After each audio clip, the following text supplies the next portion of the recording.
Saya hancur, patah hati, dan sangat terluka. Saya menangis terseduh-seduh, saya terus-terusan menangis, saya terus-terusan memikirkan nasib anak saya. Karena Ayesa ini pada saat berada di depan, di bangku paling depan, ya, dia tidak mampu melihat papan tulis.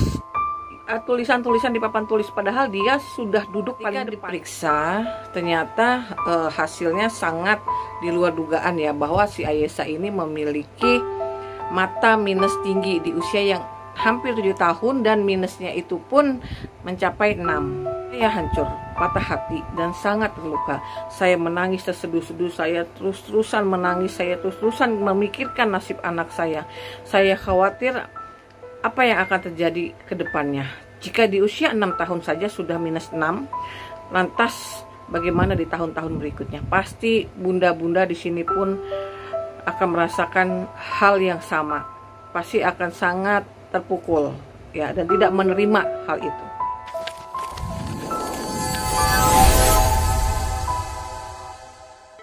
Nah, ketika saya mereview, karena pada saat itu saya bekerja, anak saya tinggalkan dengan gadget, saya tinggalkan dengan kondisi yang mungkin kurang, dianggapnya saya pikir kurang sehat atau bagaimana gitu, ya.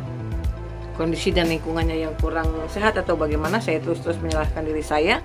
Tapi setelah saya menemukan satu review dari seseorang, ketika saya mencari di dalam suatu komunikasi situ, ya, saya cari terus tentang terkait itu, ada satu orang yang menceritakan kejadian yang sama.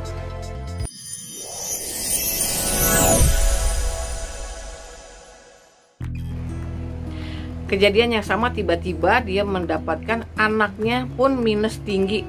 Dengan usia yang sama, minusnya juga tinggi. Tapi perbedaannya adalah begini, bahwa anak saya ini bekerja, dia ibu rumah tangga.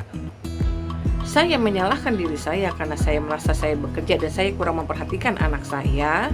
Dan ternyata beliau menyalahkan dirinya karena dia itu ada di rumah 24 jam bersama anaknya, tapi dia tidak mengetahui kondisi anaknya. Dia tidak mengetahui bahwa anaknya punya minus tinggi, dan ketahuannya pun pas masuk sekolah. Di situ saya mendapat pencerahan, bahwasannya di situ saya mulai menghentikan permasalahan konflik yang ada di kepala saya, bahwa saya yang salah, maka saya hentikan itu. Saya hentikan bahwa tidak menjamin menjamin anak kita tidak ada masalah ketika kita bekerja ataupun kita tidak bekerja.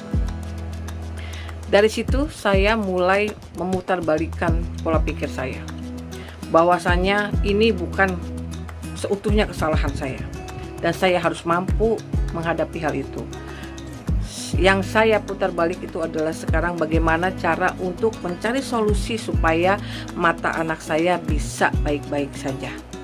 Ya, kalau kita terus-terusan berlarut-larut dalam kesedihan, itu pun tidak akan menjadi suatu masalah. Hanya akan berlarut-larut di masalah itu dan tidak akan menemukan jalan keluarnya. Dari situ saya mulai browsing, mencari cara bagaimana saya harus menyelesaikan masalah ini, bagaimana saya harus memecahkan masalah mata minus ini, supaya si anak tidak berat menggunakan matanya, atau bagaimana cara menurunkan minus matanya, bagaimana untuk dia mampu beradaptasi dengan teman-temannya dengan menggunakan kacamata yang tebal gitu, ya. Jadi saya hentikan pencarian tentang kesalahan saya hentikan itu. Saya tidak mau merasa bersalah, karena rasa bersalah itu hanya akan menghentikan pola pikir saya. Sebenarnya adalah kita harus mencari solusinya, bukan berlarut-larut di dalam suatu masalah tersebut. Itu intinya adalah kita harus lebih memberikan perhatian kepada anak kita. Bagaimana caranya? Ikuti trik saya, bagaimana saya mencari solusi-solusi supaya saya dan anak saya tidak larut kesedihan dalam hal tersebut.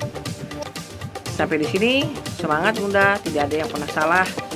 Yang sudah kita lakukan adalah yang terbaik sebagai seorang Bunda. Terima kasih, sampai di sini lagi. See you. Tetap semangat.